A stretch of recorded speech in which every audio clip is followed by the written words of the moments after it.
under street lamp, been face flame by the light. I'm going away, I'm gone away, I'm gone away. And the sun gonna shine on a brand new day. Ja, da sind wir mal wieder. Ich bitte, das Wetter zu entschuldigen. Gestern war noch schöner Sonnenschein und heute ist es grau und trüb. Ja, wir haben Winter, ist okay. Ja, und wir wollten noch ein Video raushauen, weil Anam jetzt nach Deutschland geht für ein paar Wochen und ich ihn gezwungen habe, geradezu Fast. mit mir noch was zu machen. Okay, ja. Ja, da fangen wir mal an mit unserem kleinen Drehbuch. Ja, wir hatten uns gedacht, wir sind ja jetzt nun 5 Jahre hier. Eigentlich schon jetzt mehr als 5 Jahre. Und da gehört sich ja eigentlich ein kleines Jubiläumsvideo. Und so dachten wir, könnten wir alles nochmal ja, von vorne aufrollen, aber in Kurzfassung.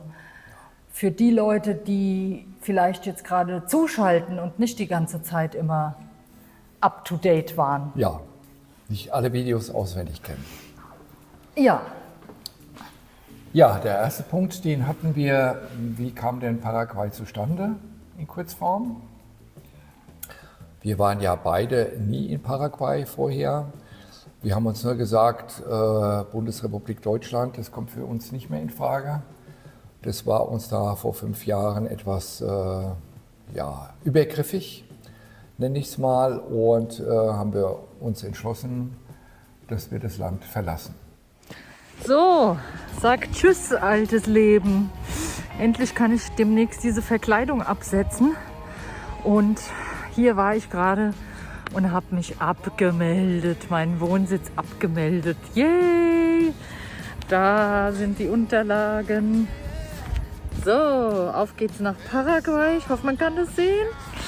Und ja, schön war es in Ingelheim am Rhein. Mal gucken, ob wir jemals wieder hierher kommen.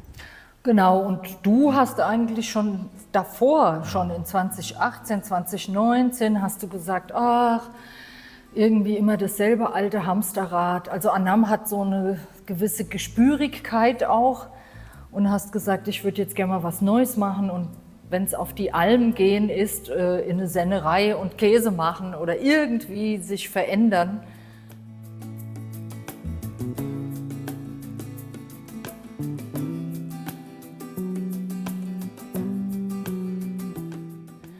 Naja, und dann schwupps kam die große Mikrobenkrise und Ja. im Grunde war das so unser Surfbrett. Ne? Auch wenn das alles nicht toll war, war es doch irgendwie unser ja, Surf- und Sprungbrett in ein anderes Leben. Ja, was mich wirklich auch sehr, sehr gestört hat, waren die ständig neuen Auflagen, neue Ideen, Kreativität, um den Bürgern das Geld aus der Tasche zu holen.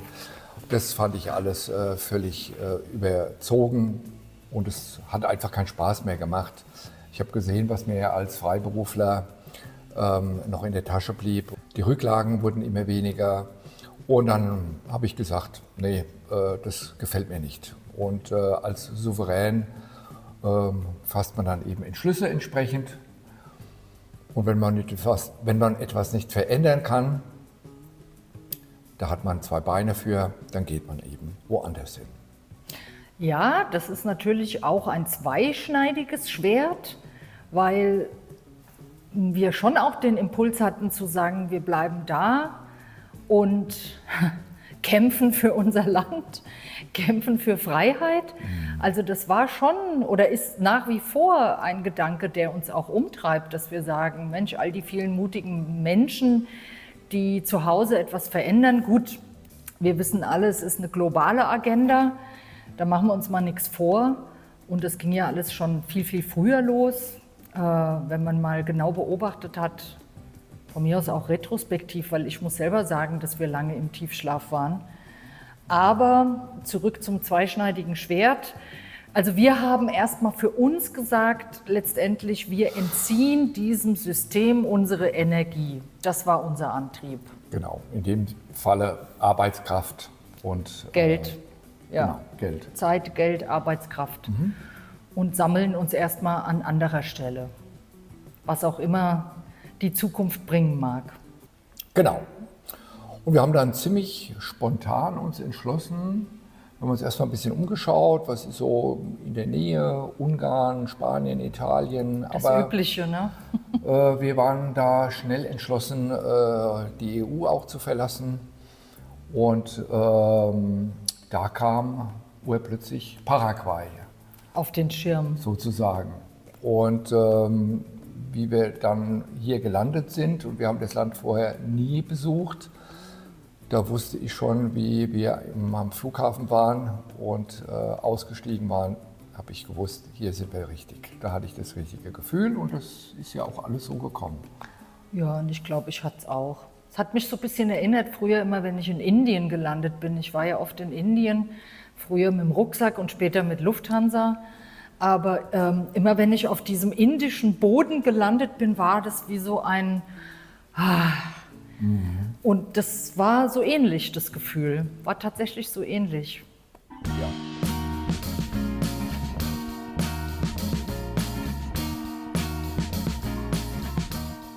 Wir sind glücklich angekommen, halbwegs erschöpft, mit ganz vielen Mixed Emotions.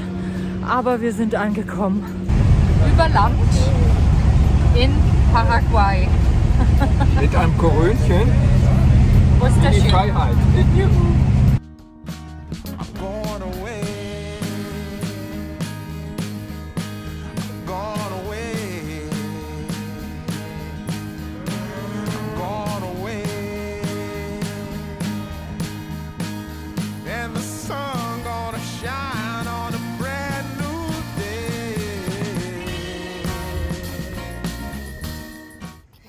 Ja, dann vielleicht ganz kurz was zu den Hard Facts oder zu dem Rahmen, wie die Auswanderung zustande kam und was wir dafür getan haben, in Kurzfassung, oder? Es gibt ja inzwischen sehr viele Videos, Menschen, Einwanderungshelfer, Instagram-Accounts, die alle das Thema behandeln. Und ich sag mal, wenn jemand auswandern will, findet er inzwischen genügend Material zum Thema, wie kann ich in Paraguay einwandern. Ja. Also falls jemand die Idee hat, hier einzuwandern, ihr seid keine Pioniere mehr. Es gibt hier genügend deutsch sprechende, gute Menschen. Es gibt auch bestimmt weniger gute, aber es gibt hier schon wir haben ein tolles soziales Umfeld, würde ich sagen. Ja, und eben auch gerade Thema Einwanderungshelfer oder Containerdienste. Also da kann man sich wirklich, Hat man eine Auswahl. kann sich erkundigen, ob online, über Google, in Telegram-Gruppen, alles andere Social Media. Und ich glaube, da findet jeder sein Ja. Helferlein Ja. in allen Belangen. Ja, und es läuft in der Regel auch sehr gut. Ja, ja. Aber wir wollten kurz sagen, wie es bei uns war. Also wir haben den Entschluss gefasst, dann 3 Tage später unser Haus verkauft. Das kam dann auch so, ne? Ja, So Thema. mit klarem Entschluss Genau. geht es voran. Und dann haben wir im Grunde uns alle Unterlagen besorgt. Wir haben uns überall abgemeldet, haben den Container bestellt, Flugtickets gebucht. Ja, One-Way-Tickets natürlich. I am waiting. Yay, wir haben's. Wir kommen gerade vom Konsulat. Es ist wieder was schiefgegangen. Eine Urkunde wurde nicht legalisiert, aber sie haben es vor Ort gemacht, Gott sei Dank. Und das ist jetzt der ganze Packen. I'm going away. I'm gone away. I'm gone away. And the sun gonna shine on a brand new day. großes Problem meinerseits war, wie kommt unser Hund Paul mit rüber unbeschadet in der Box. Und ich weiß, das ist auch ein großes Thema für alle Hundebesitzer. Und ich kann sagen, ich habe nie irgendwas Schlechtes gehört. Von niemandem. Ja, das Also alle- läuft. Ist bestimmt vom Hundetyp ein bisschen abhängig. Ja, klar. Aber unser Paul, der ist ja völlig entspannt. Also der hat nicht mal die Hundebox gemacht. Nee. Ja, der ist direkt aus dem Flughafen raus und hat erstmal die Wiese aufgesucht und hat sich entleert. So, zusammenfassend für alle Hundebesitzer, Katzenbesitzer, wir haben nie was Schlechtes gehört. Bei uns hat super duper geklappt. Man macht sich mehr Gedanken als nötig. Klar, es ist nicht toll, sein Tierchen da in so eine Box zu stopfen, aber ich glaube, das Wichtigste ist für die Hundis und wahrscheinlich auch Katzen, aber vor allen Dingen Hunde, bei seinen Menschen zu sein. Ja, Für den Pauli war das ganz schlimm heute, gell? Große Aufregung, ja. Pauli, alles leer. Ja, ha? Schätzchen, da ist deine Flugbox, hm? und hier in Asunción war das ganz entspannt. Ganz entspannt. Ja. Die haben uns wirklich auch vorgezogen, weil die gesehen haben, wir haben einen Hund. Das ging ruckzuck, waren wir aus dem Flughafen raus. Ja. Ja. Genau, so war das damals. Dann ging die Reise weiter. Dann hatten wir ein Mietauto, hatten unser ganzes Gelump im Auto, unsere 87 Koffer und den Hund. 6 Koffer waren es. 6 Koffer und Hund. Und ihr könnt euch vorstellen, das alles in so einem PKW. Ja, der war voll. Es hätte nicht viel mehr reingepasst. Ja. Paul war im Fußraum, in der Beifahrerseite. Und dann haben wir uns erst mal ein paar Wochen Paraguay angeschaut. So, das war's. Abfahrt. Wir verlassen unser schönes Häuschen in Epicaraí und machen uns auf den Weg nach Villarrica. Und wie immer, Anam, wollte gerade sagen, fährt uns sicher. Und da kommt ein Auto um die Ecke. Erste Mal, hier gibt es kein Verkehr. Blooming flowers. Zum Glück hat das bald ein Ende. Die letzten 40 Minuten, wir sind auf dem Weg nach Villarrica, wo wir ein Auto kaufen wollen. Gone away. Ja, ihr dürft ruhig was sagen. Bei den Sitzen waren wir, gell? Ja, okay. Sorrento. Herrlichkeit. Vollausstattung. Hier in Paraguay kann man sich aber schon mal dran gewöhnen, dass es überall Service gibt. Eigentlich macht man gar nichts mehr allein. Kein Reifendruck und auch nicht tanken.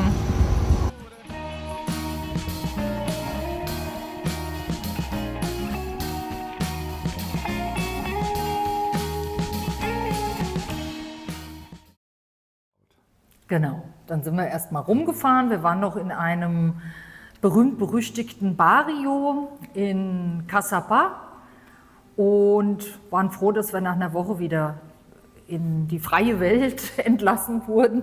Ja, Und von da ab ging eigentlich unser richtiges Paraguay-Leben dann los. Ne? Wir Ja. sind dann mit dem Auto, ja genau, wir sind ins Cordillera, also im Grunde, wo wir hier jetzt wohnen, auch. Dann sind wir noch mal durch ganz Paraguay gedüst und haben uns alles angeschaut. Naja, nicht Große ganz, Teile. Große Teile. Also im Chaco waren wir nicht. aber hier hat es uns am besten gefallen, in Cordillera. Ich würde sagen, nach wie vor, ich würde genau die Gegend wieder wählen.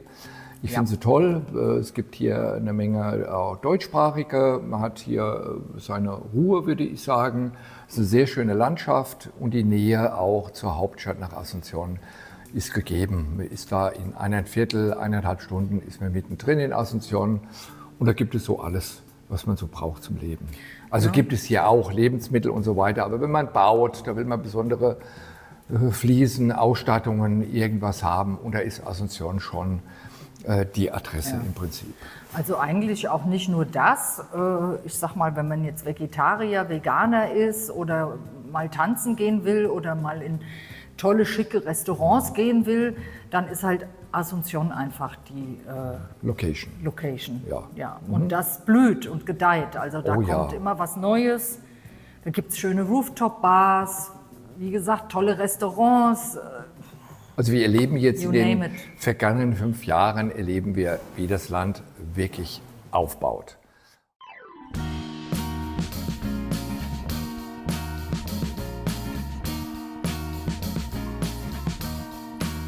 I am waiting for a bus at the end of the night. On the street lamp, red face flamed by the light. I'm going away. I'm going away. I'm going away. And the sun gonna shine on a brand new day.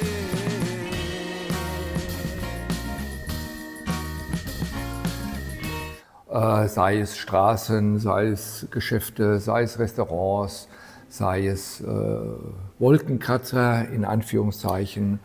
Das ist eine riesige Entwicklung, was dieses Land mitmacht. Ich sage immer, dass Paraguay, man sagt so schön, das wäre ein Entwicklungsland, da stimme ich auch zu, es entwickelt sich.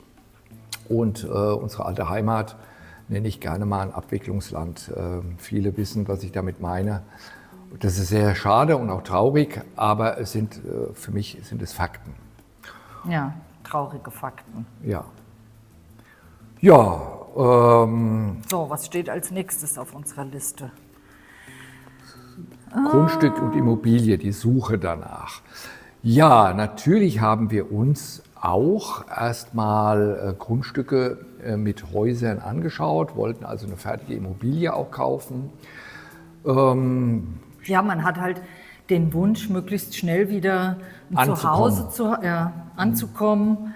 Aber ja, Nein, also die Häuser, die haben uns weniger zugesagt. Ich sage jetzt nicht mal unbedingt vom Grundriss, sondern eher von der Bauqualität. Die hat uns also nicht überzeugt. Und dann haben wir gesagt, nein, wir suchen uns ein Grundstück und lassen uns ein ordentliches Haus bauen.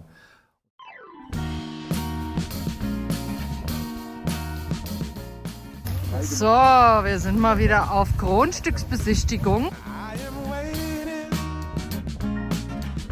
for a bus at the end of the night.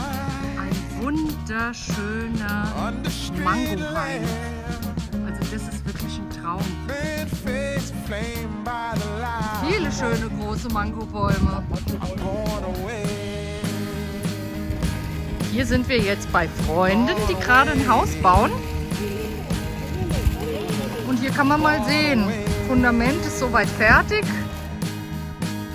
And the sun gonna shine on a brand new day. Und es ist nach wie vor ein guter Entschluss gewesen. Oh ja. Absolut. Oh ja. Und das geht hier eben in Paraguay auch noch recht günstig alles. Also das, wie wir jetzt hier leben, das könnten wir uns in Europa mit Sicherheit nicht leisten. Das ist ausgeschlossen. Ja, also man muss jetzt dazu sagen, Klammer auf, Klammer zu, dass in Paraguay inzwischen auch neuwertige oder hochwertigere Häuser verkauft werden, weil einfach in diesen letzten 5 Jahren unglaublich viel gebaut wurde. Gerade von Europäern auch, die vielleicht dann doch wieder zurückgehen oder irgendwie ihre Lebenssituation verändern. Genau. Gibt auch Leute, die sagen, ich hole mir jetzt ein Apartment in Aso und wohne in der Stadt. Also gibt viele Gründe. Viele Gründe, ja. Und das war vor 5 Jahren nicht ganz so. Also da gab es jetzt von der Qualität her, waren da sehr wenige Häuser gut. Ja. Inzwischen hat sich das ein bisschen geändert. Aber ich glaube, es ist nicht schlecht, wenn man ein bisschen Zeit hat und Muße zu sagen, ich baue mir mein eigenes Und vergleicht etwas. Ne? Ja. Ja. Ja, genau. Es gibt inzwischen ja auch viele Leute, die bauen, viele Bauanbieter, auch bei uns jetzt hier im Dorf. Also auch das hat sich erweitert im Grunde, was wir sehr gut finden. Das ist einfach, ich mag dieses Wort nicht so gern, ein bisschen Diversität, ihr wisst schon, was gemeint ist. Aber ja, also es ist natürlich schön, dass einfach man eine größere Auswahl an allem hat und sich selber so ein bisschen reinfriemeln und erkundigen kann und Angebote einholen kann und gucken kann, welche Baumaterialien will ich, welche Fensterfirma und so weiter. Aber da sind hier die Menschen, die hier leben, sehr hilfsbereit. Also das muss ich sagen, Ja. so die Hilfsbereitschaft ist hier besser, wie ich sie kenne. Obwohl die auch in Deutschland unter meinen Freunden super war. Ja, wie haben wir hier unser Grundstück gefunden und wie kam es überhaupt zu dem kleinen Dorf? Das ist gar nicht mehr so klein. Ich glaube, 50 Grundstücke haben wir jetzt hier um uns herum. Wie kam es dazu? Ja, wir haben uns hier das Grundstück angeschaut, wo wir jetzt hier leben. Welcome me into the fold. Blooming flowers. Anam, wie groß ist jetzt hier das Grundstück? Ja, das Grundstück kann man sich vorstellen, das geht etwa 110 Meter hier in die Tiefe Ja, und 80 Meter in die Breite. aha, Und wenn man hier so ein bisschen das Gestrüpp wegmacht, hat man einen wunderbaren Fernblick. ja, Also das Grundstück finde ich auch sehr interessant. ja, finde ich auch. Sehr interessant. For me, a brand new day for love. Brand new day for me. Allerdings wollten die Verkäufer 100% Anzahlung. Damit waren wir nicht einverstanden. Nicht üblich. Ist auch nicht üblich. Ist ja auch keine Anzahlung mehr. Ja, Davon das abgesehen. in Anführungszeichen. Und dann habe ich mich weiter umgeschaut, da war direkt hier unterhalb waren ebenso ein Grundstück zu verkaufen. Da haben wir das gekauft. Und nachdem wir das gekauft haben, 3-4 Wochen danach, haben sich die Verkäufer von diesem Grundstück bereit erklärt, 50% Anzahlung, was auch schon eine Menge ist, sich darauf einzulassen. Und dann haben wir das Grundstück hier eben auch gekauft. Und ich will mal sagen, kurz mal reinhauen, also wir hatten eigentlich nie vor, ein Barrio zu Nein. gründen, ob schon, sag ich mal, im Äther bei uns lag, energetisch, dass wir schon gerne eine Gemeinschaft gesucht haben. Das ist richtig. Also das war ja auch in Deutschland schon so, da hatten wir die Idee, mit mehreren Menschen zusammenzuziehen, Ja. kurz vor der großen Krise. Ja. Und das war aber sehr schwierig, weil die einen dann, ich kann erst in 5 Jahren, muss erst das und das, ich muss Schwierig. meinen Job kündigen, ich muss da, mein Mietvertrag läuft noch. Also das war dann irgendwann einfach vom Tisch, aber diese Schwingung war da. Ja. Gut, dann hatten wir im Prinzip 2 Grundstücke. Dann kam ein Freund auf mich zu, der Markus, und sagte, ja, ich würde gern bei euch leben, aber 2 Hektar sind mir zu viel. Da sagt mir, das ist überhaupt kein Problem. Da holen wir einen Landvermesser und trennen dir da einen Teil ab. Und dann ist es dein Grundstück. Und so ging das dann weiter und ruckzuck war die 2 Hektar parzelliert und wir hatten als erstes 4 Nachbarn, 4 Parteien. Ja. Und dann kam hier der nächste Nachbar und hat ein Grundstück angeboten. Und Also dann kam paraguayische Nachbar, ne? Genau. Und so ist es hier gewachsen und die Grundstücke haben sehr rasch ihre neuen Eigentümer gefunden. Ja, und inzwischen tatsächlich 50 Grundstücke und es leben jetzt, glaube ich, 24 Familien hier vor Ort. Der Rest ist noch am Bauen und am Zuziehen. Aber in absehbarer Zeit dürften es um die 30 sein. Ja, Also wahrscheinlich noch absehbarer Ende des Zeit, Jahres. Ein ja. Jahr ungefähr, genau. Ja. Und eigentlich platzt man aus allen Nähten, gell? Platzen nicht. Die Grundstücke sind ja alle für also deutsche Verhältnisse sehr großzügig. Ja. Ja.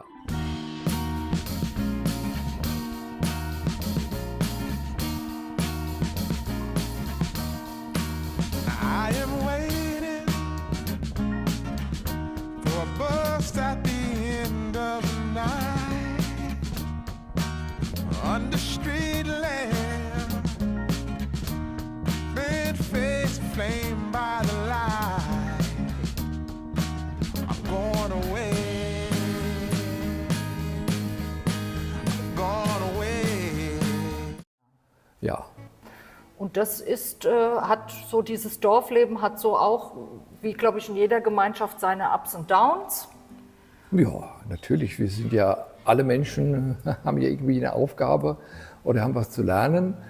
Aber im Großen und Ganzen bin ich hier sehr, sehr glücklich und zufrieden. Und wir versuchen das ja auch immer positiv zu sehen. Also letztendlich ist es ja im Leben so, dass man immer seine Aufgaben bekommt und seine Herausforderungen und Hinterfragen uns und selbstverständlich auch. genau. Ja, wir hinterfragen uns und jeder Mensch darf ja auch lernen. Also Ja, das bleibt eben nicht aus. ja. Ja, das Schöne ist, dass ein paraguayischer Freund von uns aus Asunción, ein recht gut betuchter, der 1-2 Mal hier war, der sagt dann immer, ach, das ist ja hier das Beverly Hills von Atyra. Ja.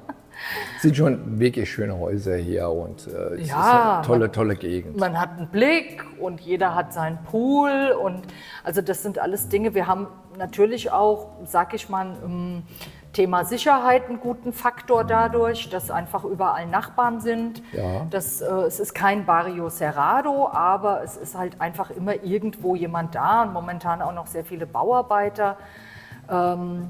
Ja, das ist eben nicht dieses Thema, wir wohnen ganz weit draußen und müssen Angst vor Überfällen haben. Das ist ein schöner Vorteil. Und halt eben, wie ich eben sagte, der Ausblick, die Pools, die schönen Häuser, die Nachbarschaft, das ist ja wirklich was man auch als absolut positiv betrachten kann und woran man sich tagtäglich erfreuen darf. Ja, und wir freuen uns auch immer, wenn wir in Urlaub sind und wenn die Reise noch so toll war, freuen wir uns immer wieder, nach Hause zu kommen. Ja, nach Hause.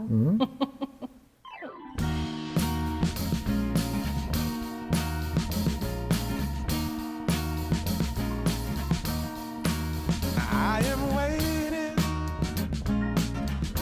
for a bus at the end of the night under street lamp, bent face flame by the light. I'm going away. I'm going away. I'm going away. Ja, was ist unser Resümee? Was ist die Zusammenfassung? Es geht ja immerhin darum, dass wir jetzt 5 Jahre hier sind. Ach, und wir ausgerechnet jetzt dieses trübe Wetter haben. Egal. Lass doch mal das Wetter bitte sein. Ja. Ah ja, das ist auch sowas, ne? Mit dem Wetter.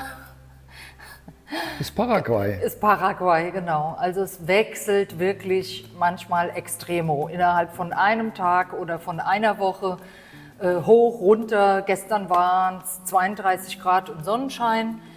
Jetzt ist es trüb. Ja, und dann gibt es wieder beständige Phasen. Beständigere. Na, Also, ja, zurück zu den 5 Jahren. Also ich für meinen Teil muss sagen, ich bin nach wie vor super glücklich hier. Ich hatte meine Ups und Downs, ja, die hatte ich, vor allen Dingen auch mit meinem Haarausfall. Wer uns schon von Anfang an folgt, hat es ja sicherlich auch gesehen. Ich denke im Nachhinein, ich werde das öfter auch noch gefragt, was war es denn jetzt eigentlich, was war der Grund? Also ich denke, es war so eine Mischung aus Abschiedsschmerz und Stress durch Auswanderung und Heimat vermissen. Das ging ja alles auch sehr schnell und man sitzt dann da und denkt sich auf einmal, ups, okay, jetzt sitze ich hier in Paraguay, krass. Ja, dann hormonell.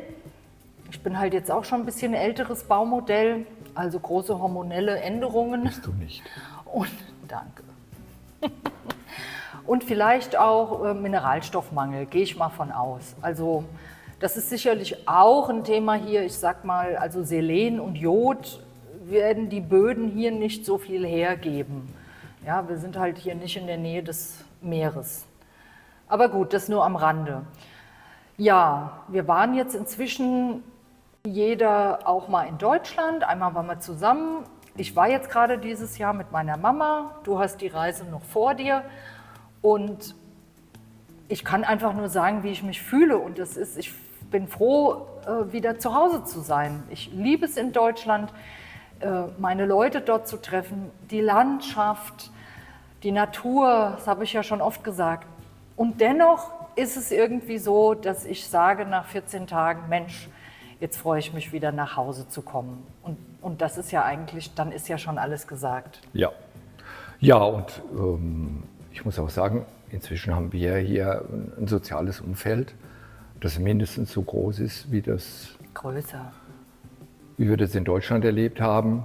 Und ich freue mich hier einfach auch wieder auf die Menschen, die wiederzusehen. Und ich würde die vermissen, wenn wir hier wegziehen. Ja, Das die gefällt mir alles. allermeisten.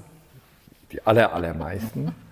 Ja, man richtet sich hier so auch sein Leben ein. Man kann das viel freier gestalten, finde ich. Und was ich besonders hier an dem Land mag, die Menschen, die sind hier nett und freundlich. Also der Paraguayer oder die Paraguayer sind ein sehr angenehmes Volk, finde ich. Also sind sehr gastfreundlich. Wir haben hier noch keine schlechten Erfahrungen gemacht. Da muss ich sagen, ja, kleine hier und da. Wir machen in Kürze mal ein Video auch, was wir hier und da doof finden.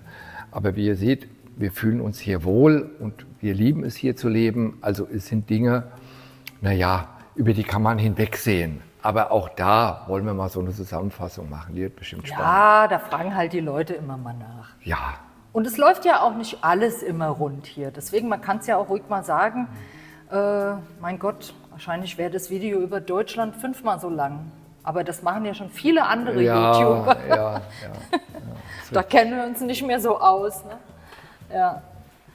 Aber das Schöne ist, wie sagen wir immer, es ist toll, nach Deutschland zu fliegen als Tourist. Genau, als Gast, ja.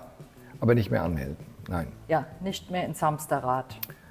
Genau, so könnt ihr euch freuen auf die nächsten 1 oder 2 Teile, die wir machen. Ja, je nachdem, was uns noch so einfällt. Genau, denn wir wollen ja auch nicht langweilig wirken. Genau. Und somit belassen wir es für heute und wünschen euch bei allem, was ihr tut, viel Erfolg.